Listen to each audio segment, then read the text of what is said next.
네, 그럼 시작하겠습니다. 오늘도 참석해 주신 여러분들께 먼저 감사드리고 개사 축사를 통해서 취지는 충분히 설명이 된 것 같습니다. 그래도 저도 소감 한 말씀 드리고 시작을 하도록 하겠습니다. 제가 최병암 교수님하고 황영식 교수님하고 몇 달 전에 이제 차를 한잔 마시면서 이거를 한번 하자고 해서 제가 수락을 하고 보니까 여기 뭐 자기 통일을 위한 국가 대개조 운동, 그 다음에 사회정의를 바라는 전국 교수 모임, 그 정교모라고 하죠. 그 다음에 바른사회 시민회의 보니까 제가 저하고 다 연관이 있어요. 저는 지금 학회장이 자유통일국민연합, 학회도 대한민국이 잘 돼야 학회가 잘 된다. 저는 그래서 뭐 조그마한 욕심을 가지고 제가 한 7년, 8년째 지금 하고 있는데 이제 자유통일국민연합이 작년에 사단법인이 됐고 또 금년 초에 이제 공인법인이 돼서 기부금 지정단체가 됐습니다. 그래서 여기 저 김수목 교수님 부대표로 계신데 반갑고 앞으로 협업이 잘 되기를 바라겠습니다. 그다음에 박은수 교수님, 정교모에는 제가 주로 프레스센터에서 모임을 많이 했는데 제가 여러 번 참석을 했고 저도 정교모에서 메일을 받는 사람 중에 한 사람입니다. 한 6천 명 정도 되는 모양인데 존재는 없지만 제가 항상 관심을 가지고 보고 있고, 바른사회 시민회의도 작년 재작년에 그 코로나 때문에 그 줌 회의를 많이 했어요. 제가 줌 회의를 거의 1년 동안 안 빠지고 토론에 참석하고 발제도 2번을 하고 해서 바른사회 시민회의 오늘 안 오셨지만 제가 굉장히 애정을 가지고 하고 있고, 박인환 공동 대표께서 또 요새 또 특권 폐지 운동의 그 공동 대표를 상임 대표를 하고 있어요. 저는 또 거기에 또 공동 대표가 돼서 책도 하나 냈는데 그렇고, 어쨌든 김승욱 교수님께서 얘기하듯이 이 통일 문제는 굉장히 간단합니다. 어떻게 보면 우리 헌법에 다 나와 있어요. 헌법 3조 4조에 대한민국의 그 자유민주적 기본 질서, 자유 통일과 평화 통일, 이거를 헌법에 천명을 하고 있어요. 사실 이거에 반대하고 다른 길을 하는 사람은 대한민국 헌법에 위배하는 사람들이에요. 그래서 저는 우리 사단법인 신청할 때 대한민국 헌법 3조 4조를 써서 그걸 아주 명쾌하게 됐다고 생각을 합니다. 그래서 어떻게 북한 같은 그 최악의 독재 국가의 그 치하를 받으면서 우리가 통일을 하겠습니까? 대한민국의 이 자유와 번영, 이걸 가지고 통일을 하고 통일한국이 세계 속에서 우뚝 서는 그런 나라를 만들어야 될 것 같은데, 문제는 대한민국이 지금 그 내부적으로 극심한 이념 전쟁에 지금 계속되고 있는데, 이거 우리 국민들이 좀 각성을 하고, 너무나 이 먹고 사는데 골몰해서 그런지 의식이 없어요. 의식이. 그게 참 개탄할 만한 문제인데, 깨어있는 분들이 좀 많은 국민들을 교육하고 계몽하고 해서 바른 길로 인도해야 될 책무를 가지고 있습니다. 제 이제 소감은 이 정도로 하고요. 지방공항에 제가 이제 조금 다르게 또 정치 경제학이라는 말을 들었습니다. 학문적으로 이게 경제학의 문제로 풀 수 없는 문제입니다. 완전히 정치가 잘못돼가지고 그걸 엉망으로 만들었기 때문에 또 이게 악순환이 계속되고 있어요. 이걸 끊어야 된다고 하는 제목으로 했습니다. 그리고 오늘 저한테 주신 시간이 약 1시간 정도 되는데 편안하게 들으시고 여러 가지 생각나는 거를 좀 나중에 질의도 해주시기를 그렇게 부탁을 드리겠습니다. 지방공항의 정의 및 현황, 지방공항 건설 운영의 문제점은 뭐냐, 그리고 또 수요가 부족한 지방공항 건설의 결과, 혈세 먹는 하마죠. 한마디로 얘기해서. 그 다음에 그러면 우리가 여기서 머무를 것이냐, 향후 가능한 대안 모색, 세계를 살펴보면 다 답이 있습니다. 또 우리 자체에도 또 답이 있는 것이고, 그 다음에 이제 공항별 경위를 통해서 구체적으로 좀 살펴보도록 그렇게 하겠습니다.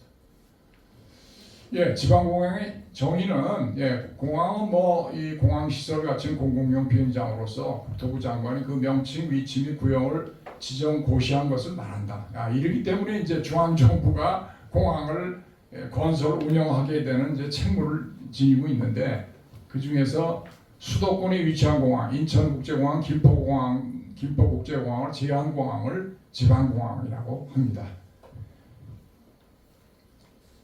제가 PPT에는 뭐 여러 가지 도표 같은 걸 하기가 좀 시간도 많이 걸리고 그래서 이제부터는 조금 이제 책을 좀 참고를 해주시기를 바라겠습니다. 오늘 이제 그 동안에 이제 많은 공항이 있었어요. 그 명멸했다고 그러죠. 공항이 됐다가 사라진 공항이 또 있고 현재 또 운영 중에 있는 공항도 있고 그런 공항이 많이 있는데 예천 비행장, 울진공항 한때 하다가 예천공항은 없어지고 울진공항은 지금 비행 훈련으로 쓰고 있습니다. 양양도 지금 뭐 거의 깜빡깜빡하고 죽어가고 있고 원주공항 그냥 유명무실하고 청주국제공항이 생각보다 굉장히 열심히 하고 있어요. 그래서 나름 여건은 어렵지만 군공항에 붙어서 여건은 어렵지만 굉장히 그 의지가 강합니다. 제주국제공항 완전히 포화가 돼가지고 지금 발디딜 팀이 없는데 제2공항을 만들자고 벌써 수년 전부터 추진했는데 그것도 제주도민이 또 무슨 환경 문제를 들고 나와서 반대하면서 전혀 되질 않고 있어요. 이거는 오히려 해야 되는데 못하는 또 케이스예요. 나중에 또 설명하겠지만 울산공항 뭐 KTX로 수요가 격감해가지고 어렵고 포항공항이라는데 최근에 또 지역 문제가 돼서 포항 경주공항으로 이름을 바꿨어요. 여기도 마찬가지로 KTX가 들어가면서 굉장히 수요가 격감을 했죠. 김해국제공항 뭐 간단히 얘기하면 이제 그 경상 대구 경북 지방 또 부울경 지방이 서로 신공항을 하겠다고 해서 밀양공항은 대구 경북이 밀었고 또 부울경은 가덕도를 밀었는데 결국은 안 하는 걸로 하다가 박근혜 정부 때 김해국제공항을 좀 넓히고 확장해서 김해공항 확장을 영남권 신공항으로 하자 이렇게 25년 만에 결정을 했는데 어쩐 일인지 그 이후에 가덕도가 돼가지고 지금 하고 있고 대구 경북은 대구공항에 있는 그 군공항하고 민간공항을 옮겨가지고 그 군이 의성 지역으로 옮겨가지고 새로 한다고 해서 결국은 2개 공항이 새로 생기고 그다음에 1개 공항은 그대로 존치하는 그렇게 지금 됐습니다. 군산공항은 뭐 미군 비행장이긴 한데 어쨌든 여기 전남 광주 지역에서 군산공항이 국제선을 유치하면은 자기 공항들이 죽는다고 해서 또 반대를 하고 있고 김제공항은 한때 있다가 완전히 뭐 이거는 유명무실해졌고요. 무안국제공항이 또 큰 문제죠. 무안국제공항을 해서 많은 사람들이 고추 말리는 공항이라고 비아냥거리고 있어요. 무안공항이 호남권의 중추공항으로 만들었는데 이게 옆에 있는 광주공항이 다 원래 옮기기로 하면서 만드는 거예요. 그런데 광주에서 국제선을 못 옮겼는데 국내선은 끝끝내 뭐 안 놓고 있고 지금도 광주공항 또 군 비행장 이전 문제가 있어요. 이거 돼가지고 결정도 못하고 계속 시간만 끌고 있어요. 그러니까 무안국제공항이 2007년도에 개항을 했는데 아직도 지지부진하게 지금 가고 있습니다. 그러면서 적자만 늘어나고 있죠. 목포공항도 한때 해군 비행장이었는데 이게 아시아나항공 사고로 인해서 이제 폐지가 됐죠. 그다음에 이제 여수공항 나름대로 그냥 하고 있습니다. 사천공항 이것도 뭐 나름 하고 있고 대구국제공항이 이제 새로 이전한다고 해서 이게 한 10년 이상 걸리는 또 대장정을 지금 시작을 하고 있는데 그 중에 화물터미널을 당초에 군위 지역으로 했는데 뭐 군위가 요 과정에서 대구광역시로 포함이 됐어요. 그러다 보니까 또 이게 대구광역시는 홍준표 씨가 또 엄청나게 큰 소리를 가지고 있는데 뭐 그러다 보니까 의성에서 또 화물터미널을 하겠다고 지금 뭐 굉장히 시끄러운데 아마 대구 그러니까 경북도하고 결국은 대구시하고 또 조정을 해야 되는 그런 문제가 있습니다. 그다음에 이제 영남권 신공항은 그렇게 됐고요. 대구 경북 통합 신공항, 가덕도 신공항. 그건 이제 나중에 자세히 말씀드리겠지만 제일 문제는 2035년에 개항을 하는 걸로 원래 일정을 잡았는데 2030년에 부산 엑스포를 개항한다고 하니까 개항 전에 이걸 완공해야 된다고 해서 무려 5년 6개월을 지금 앞당긴다는 거예요. 그런데 여기에 이제 기술적 안전적 문제가 많이 있습니다. 저희들이 볼 때는 이게 정말 지금 2023년, 24년이 되는데 29년 6월 달에 완공을 하겠다는 거예요. 불과 5, 6년 만에. 엄청난 거. 그 바다에 매립도 있고요. 산을 2개를 까뭉겨 가지고 또 이렇게 평평하게 고르는 작업이 돼 있어요. 이게 뭐 하여간 상상을 초월하는 얘기입니다. 제주 제2공항 문제 아직도 난항을 겪고 있고, 경기 북부에서 군 비행장을 또 개조해서 조그만 소형 공항을 또 만들겠다고 지금 추진하고 있어요. 경기 국제공항은 경기 남부인데 이것도 뭐 김동연 지사가 또 열심히 하고 있습니다.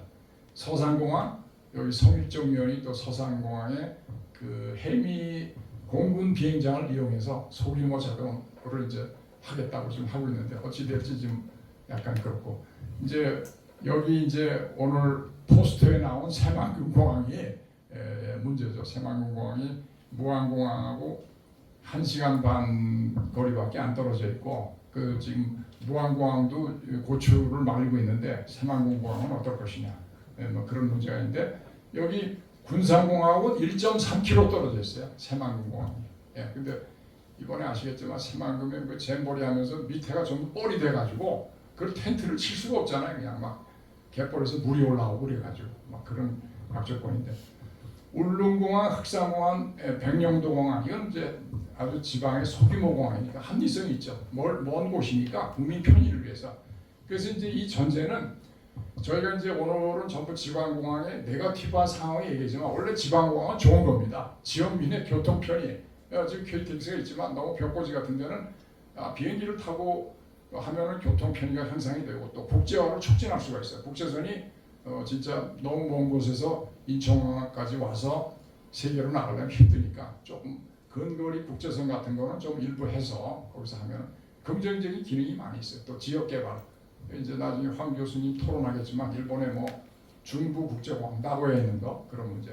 일본의 그런 것들이 아주 굉장히 긍정적인 역할을 하고 있어요. 우리가 좋은 거를 벤치마킹 해야 되는데 아주 잘 못 가고 있는 것이 문제죠.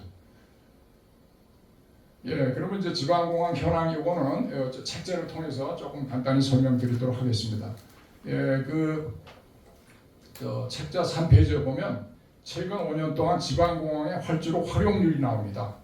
이 전국 14개의 지방공항 중에 3페이지 김포, 김해, 제주공항을 제외한 11개 공항의 활주로 활용률이 30%에도 미치지 못하고, 이 중에서 또 대구, 울산, 청주, 무안, 광주, 여수, 양양, 포항, 사천, 군산, 원주공항은 그렇고요. 활주로 활용률이 2%에도 미치지 않은 공항도 무려 6개가 있습니다. 무안, 양양, 포항, 사천, 군산, 원주. 이건 뭐 대단한 수치 아니겠습니까? 활주로 활용률이 2%도 못 미친다.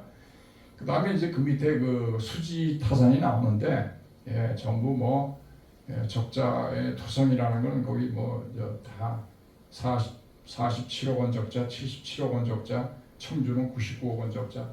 그래서 정상적으로 4페이지에 정상적으로 운영했을 때 흑자를 낼 수 있는 곳은 인천, 김포, 김해, 제주, 대구 등 5개에 불과하고, 대구는 유일하게 그 티웨이 항공이 취항 증가로 해서 2017년부터 흑자 전환에 성공을 한 그 사례입니다. 그래서 지방공항이 완전히 희망이 없느냐, 그런 건 아니죠. 수요가 어느 정도 있고 그것을 항공사하고 잘 협조해서 하면은 굉장히 그 지방공항으로서 역할이 다시 살아날 수가 있다 하는 우리가 희망을 가질 수 있는 부분도 있다는 걸 말씀드립니다. 2017년에 이건 이제 코로나 이전이죠. 공항볼 수입 및 비용 현황을 보면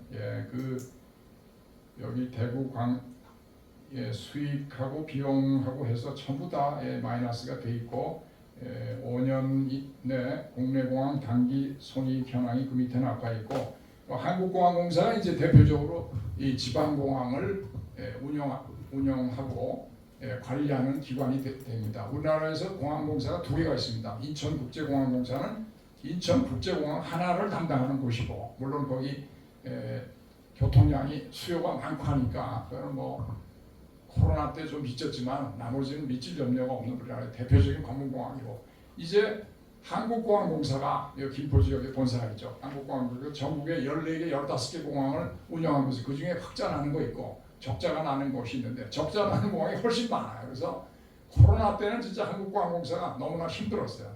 예.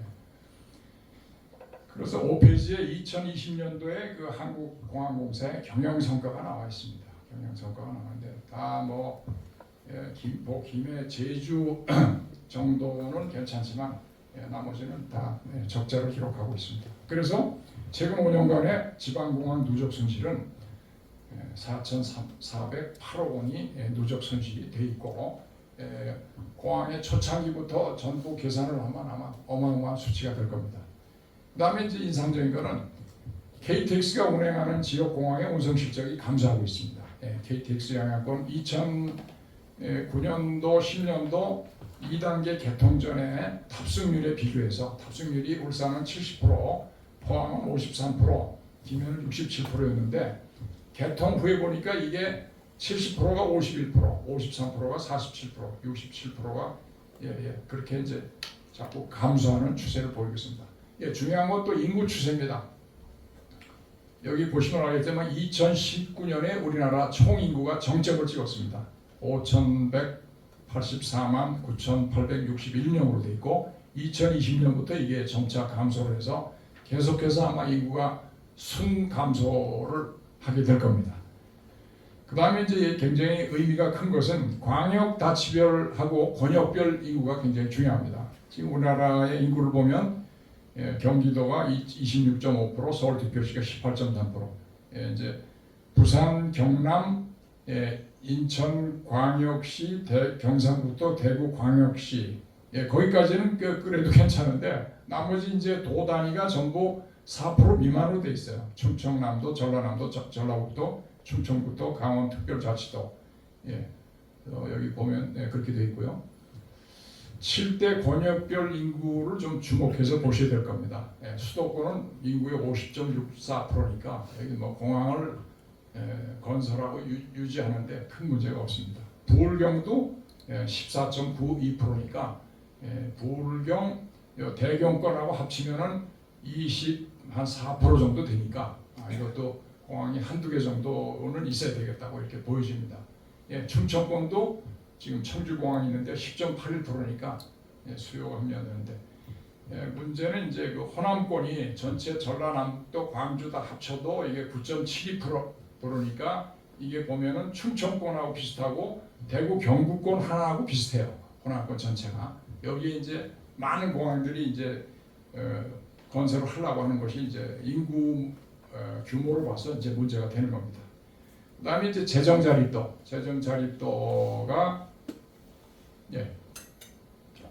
여기 이제 그 경기도까지 서울에서 서울, 부산, 대구, 인천, 광주 쭉 경기도까지는 여기 뭐 46% 이상 되는데 그 밑에 강원, 충북, 충남, 전북, 전남 해서 전부 그 40%를 밑돌고 그러니까 전국 평균 46.2%보다 지작 낮은 곳은 전북, 전남, 경북, 강원은 30%에도 못 치졌는데 이게 이제 언론에서 뭐라고 하냐면 지방 정부의 낮은 재정 자립도는 부모에게 의지하는 철부지 자식과 흡사하다 이렇게 굉장히 뭐 사실 그렇죠.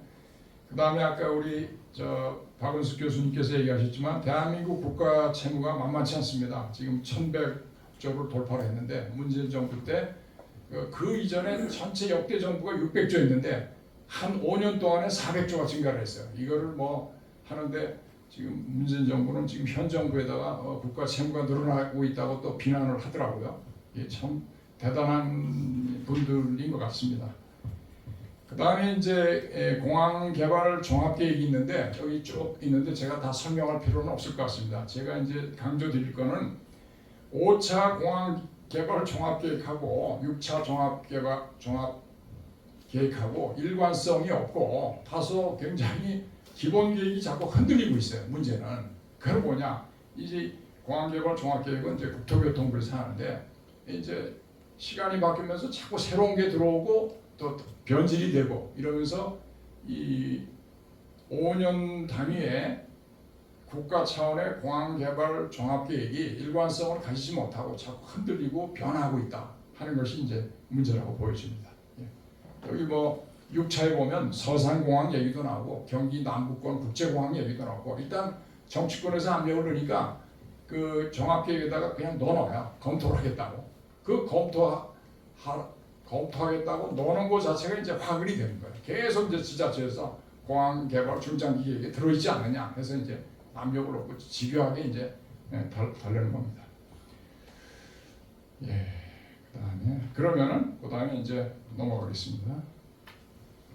이제부터 이제 조금 우리가 대한민국의 좁은 땅에서 지방공항 건설 운영의 문제점 또 지금 그 많이 남발을 해서 어떤 결과를 가져왔고 그럼 우리가 어떤 대안을 하는가를 한번 같이 생각해 보도록 하겠습니다.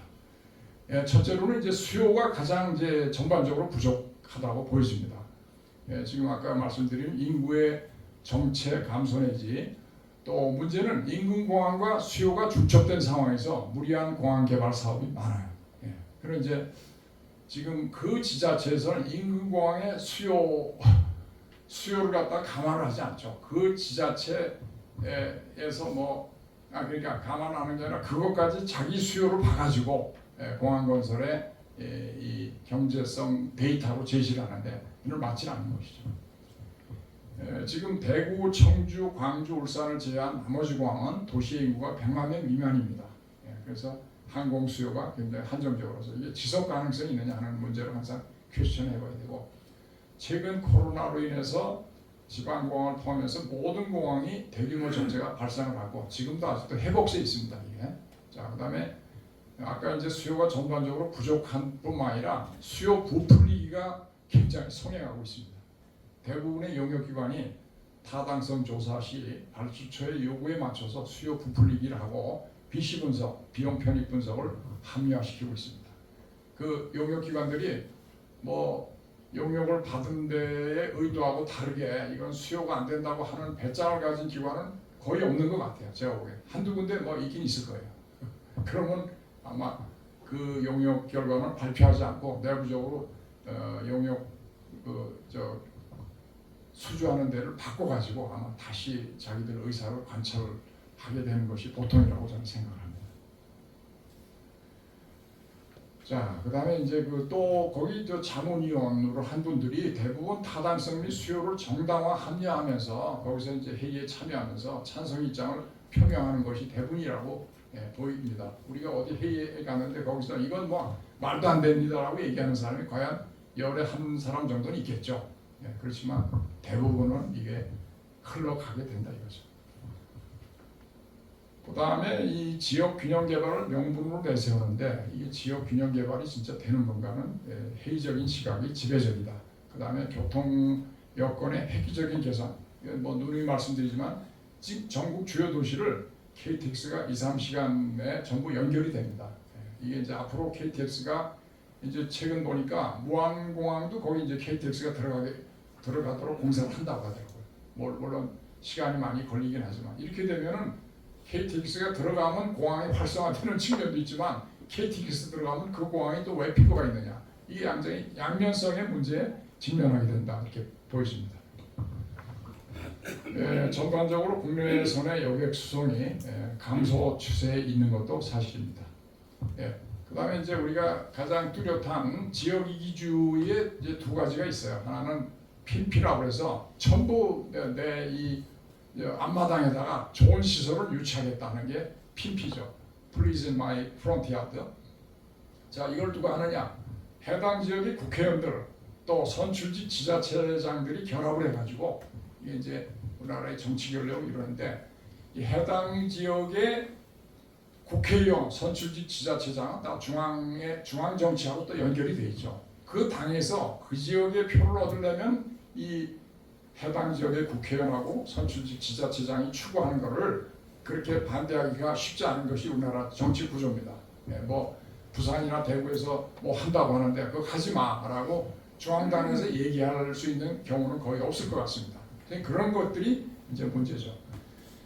그렇기 때문에 이 정치 권력이 타당성, 경제성, 합리성, 전문성을 압도를 해서 대규모 국가 재정이 소요되는 정치 결정이 비정상적, 파행적으로 이루어지고 있다. 결국 이제 정치 권력의 문제입니다. 그래서 저는 이 사실 핵심은 정치 개혁이 이루어져야 되는데 우리나라 정치 개혁을 어떻게 이룰까 하는 거는 저도 해답은 여기서 제시하기는 어려운 것 같습니다. 자, 의회 권력이 이제 법률 제정 예산 의결권들을 가지고 있는데 이 행정부 권력, 법률 제안 예산안 제출, 행정부 권력을 압도하고 중앙정부의 지방정부에 대한 조정 능력이 한계에 이르고 있어요. 우리나라가 중앙정부가 마음대로 할 수 있는 게 별로 없어요. 제가 사실 저 국토부에 옛날 그 건설교통부에서 고속철도 단장을 했는데 그 지금 천안 아산역이 있어요. 천안 아산역이 가로 열고 천안 아산역 온양 온천 이렇게 돼 있어요. 그게 전부 합치면 11자인데 그 이제 천안하고 아산이 대립돼 있어요. 다른 건 다 투표로 된다. 그래서 역사명칭 선정위원회를 15명으로 구성을 해가지고 투표에 붙였는데 천안을 물어보니까 천안 아산도 좋고 아산 천안도 좋대요. 그런 거 자기는 상관없는데 아산 지역은 유독이 아산 천안역 아니면 자기들은 죽어도 억세트를 못하겠다. 그러니까 투표에 붙인 거예요. 그러니까 8대 5가로 해가지고 천안 아산역으로 해놨더니 아산 지역에서 차량을 전세 버스를 2대를 몰고 와서 과천 앞마당에서 비가 창대같이 오는데 시위를 하면서 이제 악을 쓰고 신문에다 광고를 해가지고 뭐뭐뭐 고속철도 단장은 사표 내라 이런 식으로 압박을 하고 이게 너무나 세가지고 제가 다른 자리를 갔어요. 그런 것 때문에 가고 뒤에 온 사람이 우리 장관님하고 해가지고 아산을 달래기 위해서 할 수 없이 결정은 천안 아산역으로 됐는데 온양온천이 아산에 있거든요. 그러니까 천안 아산역 가로 열고 온양온천 이렇게 결정을 한 거예요. 그러니까 이게 뭐 코미디 같은 현상이 우리나라에 있습니다. 근데 지방이 뭐 어느 하나 뭐 그냥 쉽게 중앙정부에 동의하는 게 없어요. 그냥 뭐 옛날에 그 경부고속철도 분기점에 대해서 엄청나게 또 갈등이 있었어요. 그러니까 그건 뭐냐면 천안, 대전, 충북, 오성 그게 이제 저도 또 공청회를 했었는데 충북 오성 사람들이 불리하니까 막 그 공청회장을 난장판을 만들어서 무산이 됐는데 결국은 그 청주 지역의 유력한 의원, 홍모 의원이 또 압력을 해서 결국은 경부고속철도가 그 충북 오성역에서 분기를 하게 돼요. 그렇게 지금 결정이 되니까 제가 예를 들어서 그런 겁니다. 자, 그러면 이제 그 지역구 의원과 지자체장이 공동으로 지역 이기주를 관찰하고 있는 것이 지금의 현상입니다. 그래서 지역 이기주와 해당 지역 국회의원은 결국 포퓰리즘인데 선거에 이겨야 되겠다는 게 국민들을 선동을 해서 우리가 이렇게 잘하고 있다. 국민들이 정신 차리면 좋은데 다 그 국회의원이 어디서 나오겠습니까? 그 지역 구민이 뽑는 거거든요. 어려운 거예요. 국회의원은 전국적인 이해를 대변하기보다 출신 지역구의 이해만을 대변하는 지역출장소장이라는 오명을 쓰고 있어요. 오명을 써도 뭐 어불관원이죠. 자, 그래서 이게 또 결국은 앞에 지방선거나 국회의원 선거나 또 대통령 이제 후보자들은 이런 지방의 공약들을 웬만하면 돈이 엄청나게 들어도 일단 공약으로 내세웁니다. 공약으로 내세우면 표를 준다고 믿고 그래서 공약으로 내세우면 공약 이행을 위해서 타당성 없는 사업도 진행하게 됩니다. 공약을 했는데 당선이 됐다 그러면 안 지킬 수가 없잖아요. 또 떨어지면 안 지켜도 되지만 그러니까 뭐 그냥 무리하게 그 사업 추진을 하게 된다. 그 다음에 이제 지역구가 아닌 타 지역의 공항 건설에 대해서 적극적으로 반대하는 정치는 거의 없습니다. 왜냐하면 주고받기거든요.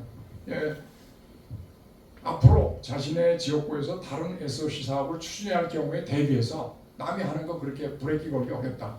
이런 것들이 팽배하고 있어요. 그리고 뭐 또 아까도 얘기 나왔지만 지자체장과 국회의원은 해당 지방 공항 건설을 자신들의 치적으로 홍보하는 경향이 또 다분하다고 볼 수 있죠. 이 거대하고 화려한 공항 건설은 자신들의 업적이라고 아마 간주를 하게 되는 것 같습니다. 고대 이집트의 피라미드로 해서 이집트 왕국이 좀 망했다고 생각하는데 이렇게 현대 진짜 형용화된 지방공항을 계속 건설해 난다면 망할 수도 있지 않을까 그런 참 생각도 해봅니다. 그 다음에 이제 그 공무원들은 왜 못 막느냐? 공무원들은 아시겠지만 사실 그 정치권에서 다 좌지우지하고 있어요.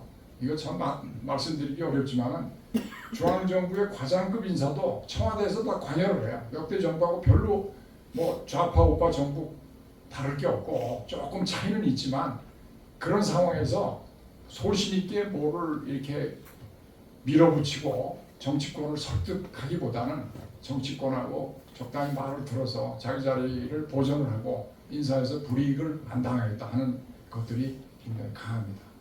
그 뭐 아시겠지만 지난 정부에서 부동산 통계에 대해서 뭐 부당하게 공무원들이 했다고 해서 지금 뭐 조사를 받고 굉장히 또 좌천 발령을 당한 사람도 있어요. 그게 뭐 공무원들 의지가 있습니까? 저기 청와대에서 다 압력을 넣으면 그렇게 하게 돼 있어요.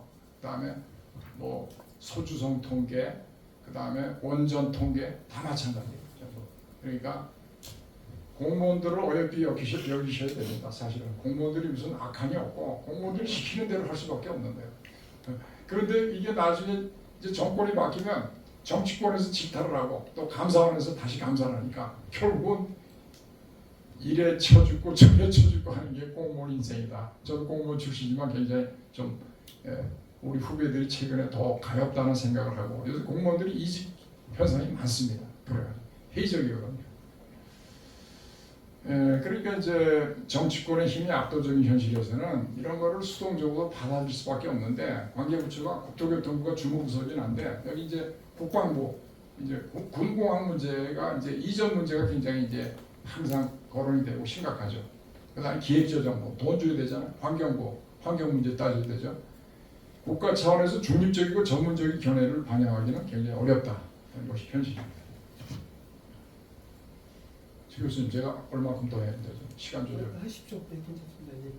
4시 반까지는 할 수 있는 거죠? 예, 앞으로 2, 3분 하십시오. 조금 너무 지루할 것 같아서 걱정인데 잠깐만. 네. 그 다음에 이제 정부 지자체장이 사실 소규모지 않습니까? 그 뭐 광역권을 보지 않고 광주광역시, 대구광역시 또는 뭐 경북 이런 식으로 보기 때문에 이게 사실 공항이라는 게 좀 광역적으로 해야 광역의 거점 공항을 할 수 있는 그런 근거가 되는데 쪼개진 지방자치제로 인해서 인근공항은 애면 무시하고 해당 지자체 입장만 세워서 수요가 과다하게 측정이 되는 거죠. 결국 지역 국민의 영합해서 결과적으로 수요가 중첩이 되는데 자 지금 가덕도 신공항 김해공항을 그대로 존치한다는 거예요. 그럼 가덕도 신공항하고 김해공항이 붙어 있는데 김해공항은 어떻게 될 것이냐 앞으로 심히 걱정이 됩니다. 김해공항이 수십 년 동안 나름대로 확장을 거듭해서 나름 수요에 잘 부응을 했다고 보는데 그런 문제 또 대구 경북 통합신공항과 청주국제공항도 상당히 인근에 있어요. 굉장히 그게 이제 아마 되면은 청주공항이 타격을 입겠죠. 이제 상당히 시간이 걸리겠지만 그 다음에 이제 또 권역 내 소지역 지자체 공항을 유지 발전시킨다는 명분에 타지역 공항의 확장 및 국제선 위치를 반대를 하고 있어요. 전남 무안 국제공항과 광주공항은 군산공항의 국제선 취향을 반대를 하고 있고 광주공항은 자기들 이해관계 때문에 국내선을 끝끝내 지금 안 가고 지금 버티고 있어서 무안공항이 2007년에 개항됐음에도 불구하고 아직도 고추 말리는 공항으로 되고 있다는 게 이게 이런 현상입니다. 자 지금 제가 어제 한국경제에서 이 광고를 하나 봤습니다. 저는 이제 이걸 보고서 진작 이런 조치들이 필요했는데 2007년 지금 2023년이니까 몇 년이 흐른 거예요? 16년이 흘렀죠? 16년 동안 뭐하고 있는데 지금 무안공항을 이렇게 해야 되겠다고 하는데 이 방향이 옳죠. 지금 뭐라고 돼 있어요? 무안국제공항은 모든 인프라를 갖췄죠. 광주 국내선을 이전해야 국제선도 활성화됩니다. 그러니까 국내선을 이전 안 했다는 얘기죠. 하겠다는 얘기인데 언제 할지 몰라요 지금. 군공항이 이전하면 서남권이 더 크게 발전한다. 군공항 이전에 대해서 다 무안에서도 반대해요. 전남권에서 대충 근데 한평만 조금 뭐 미지근하게 지금 하는 상황이고 또 광주에서는 무조건 밀어내려고 하고 군공항 소음 대책 확실히 마련한다. 제일 이제 지역 주민들이 민감한 게 군공항이 전투기가 뜨니까 일반 그 여객기보다 소리가 엄청 크거든요. 그런 문제. 배터리 전원이 왜 부족한가? 오케이. 예, 주민 설명에서 올바른 정보. 이 광고들이 뭐 이미 2010년 정도는 나와서 조치가 돼야 되는데 16년이 흐르도록 무안공항이 그냥 아무것도 없이 이렇게 살아왔다는 것이 참. 제가 이제 그래서 군공항 이전 문제를 조금 살펴봤습니다. 원래 이제 그 군공항이 원래 있었죠. 국가 안보를 향해서 거점별로 이렇게 마련된 거예요. 그런데 이제 자꾸 시가지가 확장이 됐잖아요. 그러니까 군공항이 이제 문제가 도마에 오르는 거예요. 시민들 입장에서는 소음 문제가 자꾸 바로 옆에 되니까 군공항을 밀어내려고 하는 거예요. 군의 입장에서 보면 굉장히 좀 어려운 문제죠. 자, 여기 이제 군공항은 안보 국방상의 고려로 전국에 배치가 되었으나 시가지가 확장되면서 소음 문제가 발생하면서 이전의 필요성이 제기되고 대부분 군공항이 자기 지역에 또 이전하는 걸 반대하고 있어요. 그래서 이제 제가 참 슬프게 생각하는 건 국민의 생명과 재산을 보호하는 국가안보시설이 국민들에 의해서 깊이 시설화되는 것이 개탄할 만한 또 지역 이기주의다 이거죠. 소음 문제를 해결하려면 어딘가 또 흡수를 해줘야 되잖아요. 군공항이 어디 가겠어요? 해로 가겠어요? 어디로 가겠어요? 우리 국토 내에 존재해야 돼요. 그 국가안보에서 그 공군력이 이제 초도에 그 대응을 하는 것이 가장 중요하잖아요. 이런 것들을 우리 국민들이 눈 감고 지역 이기주의를 내세우는 게 이제 문제입니다. 자, 이제 예비 타당성 조사 면제. 이게 뭐 문재인 정부 때 특히 이 공항뿐만 아니라 여러 가지 사업에 그냥 예비 타당성 조사 면제로 해서 면제료를 준 것이 어마어마하게 많습니다. 뭐 수십 개라고 하더라고요, 그게.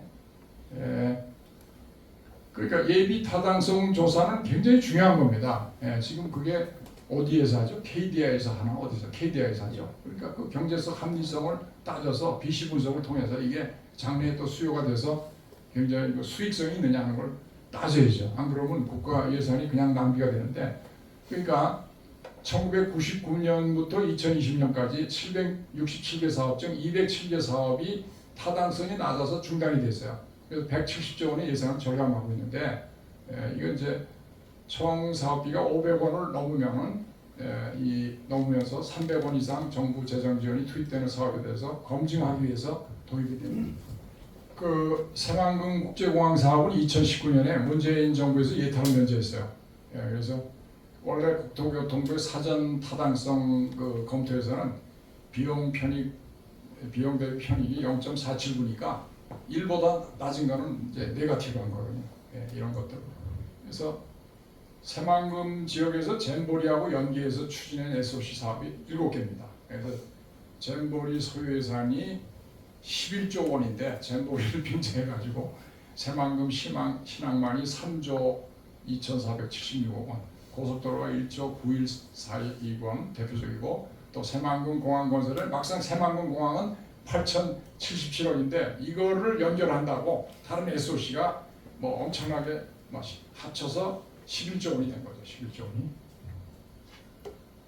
또 대구 경북 통합 신공항도 이것도 뭐 그냥 해도 되는데 이게 특별법으로 하면서 예타 면제를 또 법으로 규정을 했습니다. 또 13조 7천억 규모의 가덕도 신공항 사업도 예타를 면제 받았습니다. 정당하게 추진하면 어때서 이걸 꼭 이렇게 법으로 특별법을 해야 되는지 의문이 되는 거죠. 그러니까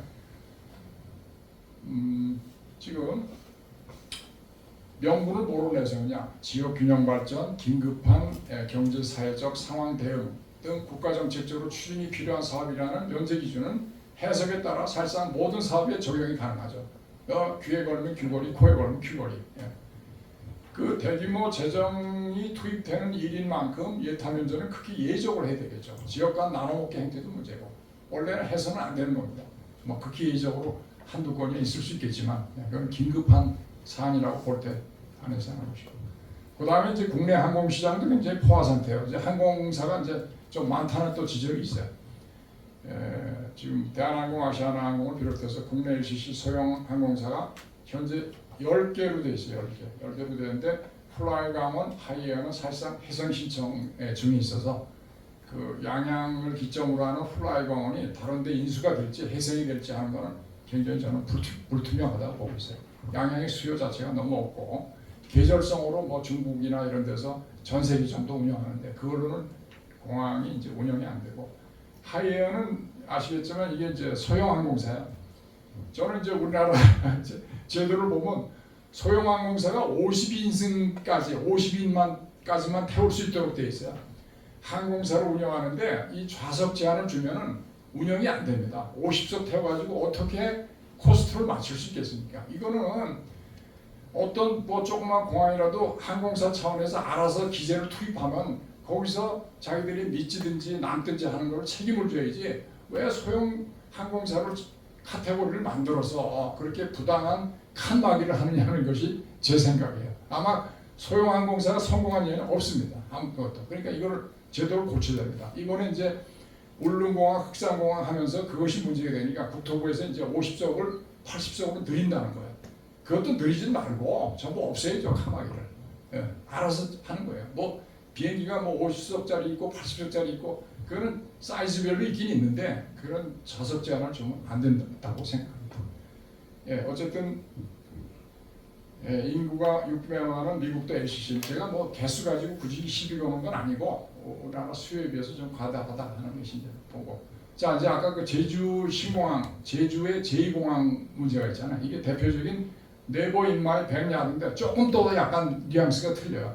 네버 인마이 100야드는 아시겠지만 자기 지역의 소각장, 뭐죠 또 화장장, 뭐 그 소위 혐오 시설이라고 하는 거, 그다음에 뭐 송전선 설비 이런 거를 전부 우리나라 사람들은 이제 반대를 하고 있어. 다른 지역에 가는 건 좋은데 자기 지역은 안 된다.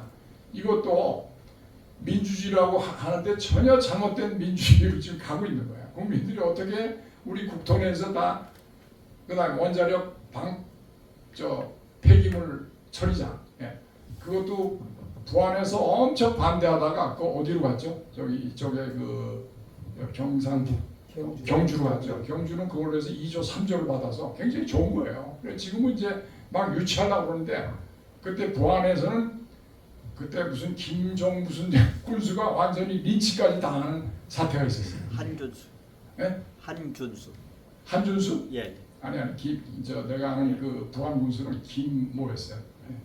예. 어쨌든 환경단체가 우리나라에서 그렇게 좋은 역할을 했느냐? 전부 국책 사업을 반대하는데 앞장선 게 환경단체예요. 인천공항도 반대를 했고, 뭐 동강댐도 반대를 해서 무산시킨 경우도 많은데, 뭐 잘 되는 것도 무조건 일단은 반대를 합니다.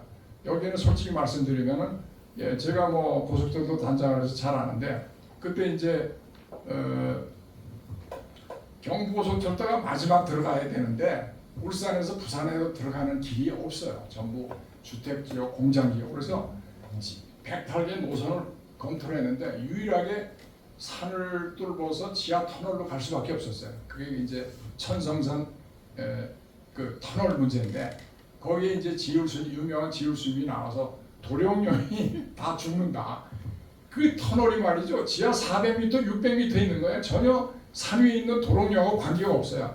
그 도롱뇽은 그 지하수를 갖다가 그게 이제 터널을 파면 지하수가 파괴되는 게 아니라 도롱뇽은 그 산 위에 있는 빗물에 사는 거예요. 지금 결과적으로 고속철도 다 잘 다니고 있는데 도롱뇽이 훨씬 많아졌다고 하더라고요. 없어지기는 커녕. 전부 근거 없는 뭐 그런 걸 통해서 국책 사업을 반대를 했는데 지울수님이 청와대 앞에서 단식을 했잖아요. 그래서 문재인 당시 그 비서실장인가 민정수석이 단식을 중단하면 고속철도 사업을 중단해주겠다 이런 큰 거래를 했어요. 그래가지고 2년 동안 아마 중단이 됐는데 2조가 넘게 국고 손실이 됐죠. 근데 이 지율이라는 이 스님은 대법원까지 갔는데 결국은 뭐냐, 업무 방해죄로 그냥 유죄를 받았지만 업무 방해죄는 아무런 금전적 손실이 없는 거예요. 이걸 손해배상을 물려야 돼야 되는데 그냥 아니면 말고예요. 그 사람이 나중에 4대강 사업도 반대하고 계속해서 반대를 하는 사람이에요. 단식을 39일이나 했다는데 멀쩡합니다. 제가 당시 부산에 내려가보면 연제경찰서 경찰관들이 저한테 얘기해요. 저 양반은 밤에 가면 사라져가지고 씻고 먹고 다 하고 낮에는 천막에서 딱 신문에 자기가 어떻게 나는가 보고 있는 거예요. 그건 뭐 귀족 단식이죠. 그야말로 출퇴근 단식. 예, 재미있는 얘기가 많습니다만 진짜 엉터리 같은 사람들이 너무 많아요. 국가를 갖다가 좀 발전시키고 하는데 동참을 해야 되는데 전부 발목 잡는 거예요. 제주도 마찬가지예요. 지금 성산포 거기다가 이제 원희룡 시장이 한다고 그랬더니 거기서 또 난리 치는 거예요. 전부 반대를 하는 거예요. 그러나 이제 그 정서가 누가 한다 그러면 일단 반대를 해요.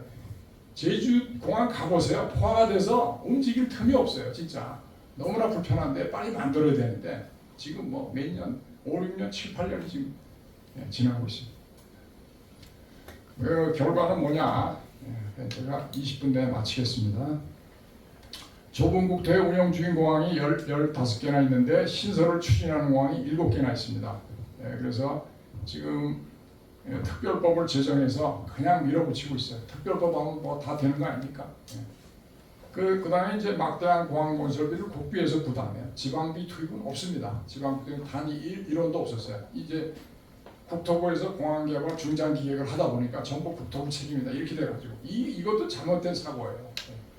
그다음에 공항 개항 후 계속적인 적자 운영인데 이거를 한국공항공사 다 떠맡으면서 그 어려운 경영을 하고 있는 겁니다.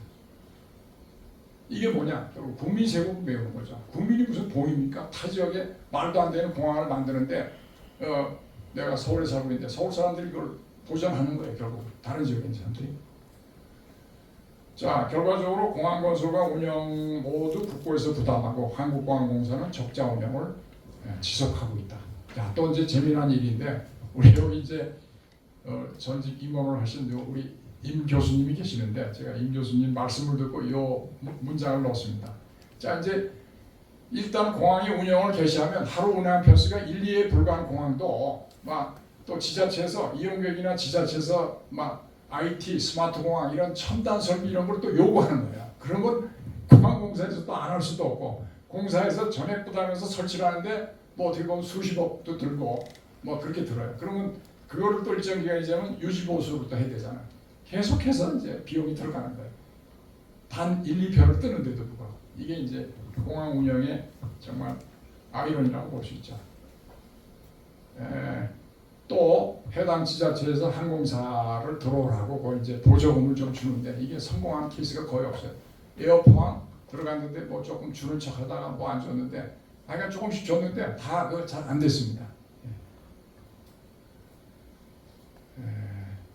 자, 이제 요거 이제 소형 항공사 얘기는 제가 했습니다. 50석 제한으로 해서 흑자 얘기가 거의 불가능한 상태예요. 여기 이제 쭉 있는데 성공한 경우도 있고 실패한 경우도 있는데 이스타도 뭐 거의 그 문을 닫았다가 다시 이제 자본 투입이 돼서 운항 재개를 했고 티웨이 항공이 굉장히 놀랍습니다. 굉장히 초창기에 토마토 저축은행이 돼가지고 거의 망할 뻔했는데 이게 자본 유입이 되고 또 대구공항을 모기지로 했습니다. 대구공항. 그래서 대구의 그 지역의 수요가 많이 있거든요. 그래서 대구공항도 살리고 티웨이도 굉장히 잘 운영이 되는 그런 전기가 됐습니다.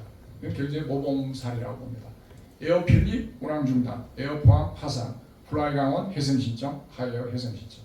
해상 신청이 말이 해상 신청이지 거의 해상이 불가능하죠. 그 다음에 정부가 꾸준히 지방공항 활성화 대책을 내놨지만 기대한 성과를 내지 못했어요. 2001년, 13년, 15년, 17년, 19년 다 했지만 안 됐고요. 결국은 목포공항 폐지했고 예천공항 폐지했어요. 예천공항 제가 여기다 쓰지 않았습니다. 측정은 이학성 의원이 밀어붙였는데 저는 그래서 지금도 주장을 말도 안 되는 공항의 이름은 그거를 추진한 의원 이름을 붙여야 된다. 예천공항이라 하지 말고 유학성 공항이라고 붙이고 그다음에 울진공항에 옛날에 그 유명한 김광원 의원이 있었어요. 김광원 공항으로 붙여가지고 대대손손이 그 양반을 존중하도록 이렇게 만들어야 되는데 그냥 없어가지고 저 울진공항 어떻게 됐어요? 울진공항이 워낙 교통이 불편한 건 사실인데 그게 수요가 또 없다 보니까 그거를 KTX나 다른 걸로 해결해야 되는데 없다 보니까 무리한 운항하다가 문을 닫으면서 할 수 없이 비행 훈련을 지금 조종사 양성을 위한 비행 훈련을 쓰고 있어요. 양양도 거의 뭐 운영 중단 상태고 강원도에서 지금 열심히 살려보겠다고 지금 김진태 지사가 하고 있는데 특단의 노력이 없으면 쉽지 않습니다. 그렇고요. 결과적으로 지방공항의 과잉 중복 투자가 성행하고 있다. 그러니까 전체 국민이 낸 세금으로 경제적으로 합리화되지 않은 일부 지역의 지방공항을 건설하는 것은 세금의 낭비죠. 그 국가 부채가 1100조를 돌파해서 이 지방공항 문제가 재정 건설성에 심각한 위협이 되고 있다. 그래서 그 다음에 대부분 조기 완공을 서둘러서 지자체장이 뭐 테이프를 끊고 폼을 잡고 표로다가 흡수를 해야 되는데 그런 욕망이 강한 거예요. 그러니까 국제행사 이벤트에 맞춰서 개항 시기를 결정하는 경우에는 공사의 졸속과 또 우리 항공에서 가장 중요한 게 뭐야? 안전이죠, 안전.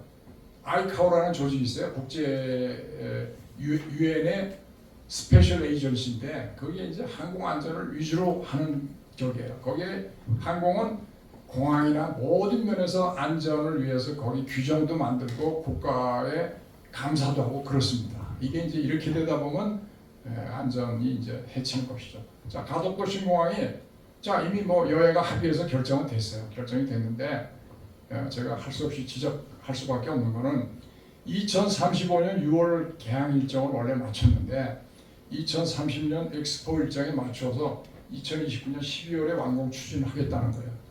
아니 이러지 말고 김해공항이 있잖아요. 그럼 뭐 원래 공기대로 하고 엑스포는 김해공항을 활용해서 치러도 문제가 없잖아요. 왜 이거를 무리하게 가덕도 신공항을 거기 해가지고 엑스포를 치러야 되는 이유는 뭡니까?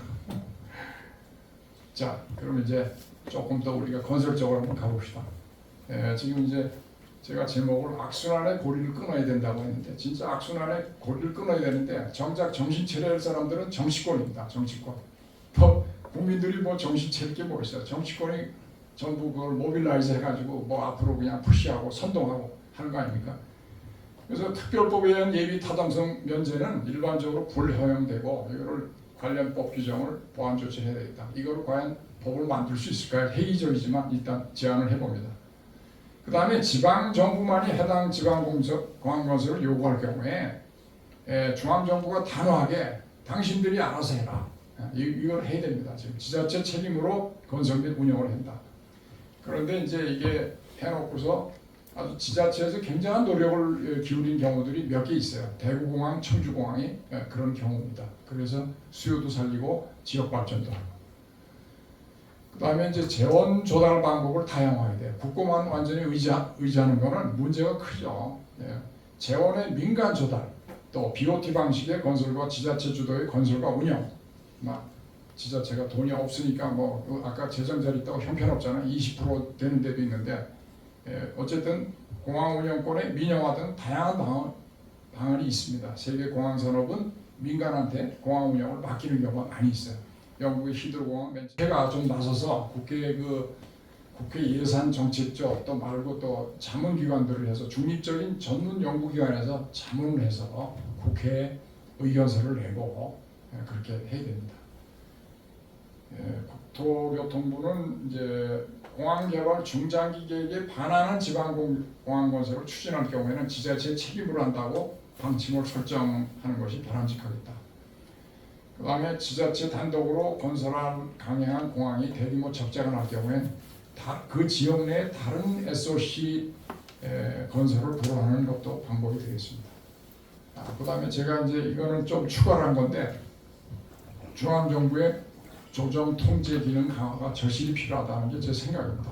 우리나라가 지자체가 생기니까 중앙정부 공무원들은 당신들은 선출직이 아니야. 우리는 지역 국민들에 의해서 선출된 정통성 있는 정치적으로 훨씬 힘이 있는 우리 지자체장이고 국회의원이야. 그러니까 우리 말을 들어야 돼. 이런 지금 정서예요. 그러니까 완전히 의회의 어떤 폭주라고 봐야죠. 어쨌든 중앙정부가 또 할 수 있는 것은 지역 간의 그 갈등 대립을 또 해결을 하는 문제, 또 권역별 소지역주의를 지향하기 위해서는 지방자치단체 협의회를 구성해서 해야 되는 겁니다. 다 뭐 제가 제시하는 게 좀 이상적인 것 같아요. 지금 현실에 비춰보면 그래도 이런 걸 해야 된다고 봅니다. 그 다음에 지방공항의 저비용 항공사 설립을 지원하고 국내선 전용공항에도 국제선 취용이 가능토록 해서 지방공항 활성화를 추진해야죠. 이미 생긴 거를 없애기가 어렵잖아요. 그건 그렇게 또 활성화를 해야 되는데 제가 지금 제주공항 사례가 이제 최근에 좋은 게 나와서 여기다 하나 인용을 했습니다. 그 제주항공이 국제선 전체 58개 노선 중에 19개 노선을 지방공항 출발로 이제 하고 있는데 지금 11개 노선을 인천과 김포를 제한 지방공항에서 운항을 하고 앞으로 계속해서 무안 같은데 증가를 시키겠다 해서 제가 여기다 넣고 제주공항이 계속해서 좀 잘 해주시기를 바랍니다. 또 주요 거점 공항에는 저 탄소 중립적인 KTX 고속도로망을 완비해서 지방공항의 건설 필요성을 줄일 필요가 있습니다. 우리나라가 KTX가 전국적으로 다 들어가서 2시간 안으로 다 된다면 공항 건설이 필요 없습니다. 사실 우리나라 같은 데는. 그다음에 이제 KTX가 가고 또 지선은 좀 철도로 연결을 하고 또 지방에는 또 도로가 있으니까 그렇게 해서 줄일 필요가 있고 수요에 상응한 중소규모 건설은 합리화되죠. 울릉도, ok산도, 백령도 멀잖아요. 근데 우리나라 지자체의 정치 현상이 이렇습니다. 남이 하는데 우리는 안 한다. 이것도 못 견디는 거예요. 그러니까 예산의 중복 낭비가 엄청나게 됐습니다. 제가 이제 마무리하겠습니다. 그래서 앞으로 이거를 좀 이제 공항 대신에 유엔 드론의 소규모 그 포트를 통해서 한다. 자, 이제 공항벌 경위는 쭉 나와 있는데 이거는 아까 제가 모두의 설명을 대부분 다 드린 것 같습니다. 그 밑에 부분에 민군 경영공항에 주목할 필요가 있어요. 민군 경영공항에 김해는 공군에서 이제 운영을 하고 광주도 공군, 청주도 공군, 대구 공군, 포항 경주는 해군이에요. 그 다음에 군산이 주한 미공군, 사천은 공군, 원주에도 공군. 이게 이제 아까 얘기한 것처럼 시가지가 확장이 되면서 소음 문제가 발생하고 자꾸 밀어내기를 하고 있는데 군은 어디로 갈 거냐? 환영하는 데가 없어요. 그게 굉장히 큰 딜레마고 국방부에서 아주 딜레마라고 봐야죠. 이제 1시간이 된 것 같습니다. 그러면은 제 발표만 있는 게 아니라 토론도 있으니까 토론을 통해서 또 나머지 쟁점을 또 살펴보기로 하고 또 토론이 끝나면 또 방청석에서 또 일부 또 질문도 해주시고 그렇게 하기를 바라겠습니다. 자, 이상 발표를 마치겠습니다. 감사합니다.